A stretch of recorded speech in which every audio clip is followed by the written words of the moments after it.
Baik, kita ke informasi berikutnya, Saudara. Bidan jadi korban malapraktik. Seorang perempuan di Medan, Sumatera Utara melaporkan pihak rumah sakit yang diduga melakukan malapraktik.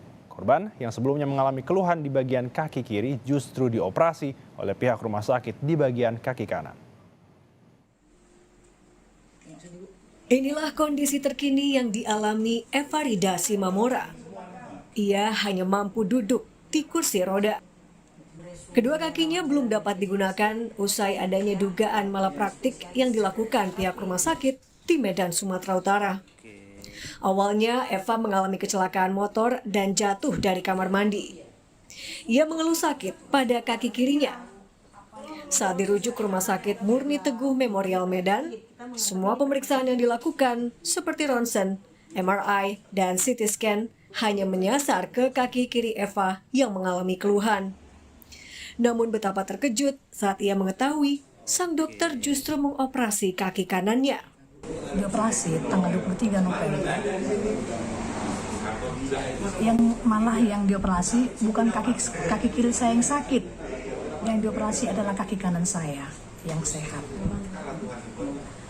Alangkah terkejutnya saya dan suami begitu mengetahui bahwa dokternya mengoperasi kaki kanan saya.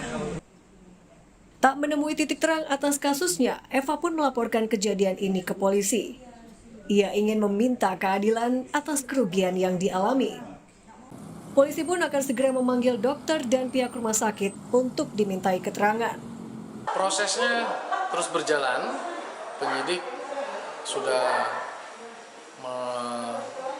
meriksa pelapor, kemudian juga korban, dan diagendakan dalam pekan ini akan dilakukan pemanggilan terhadap pihak rumah sakit dan beberapa dokter untuk kita mintai konfirmasi.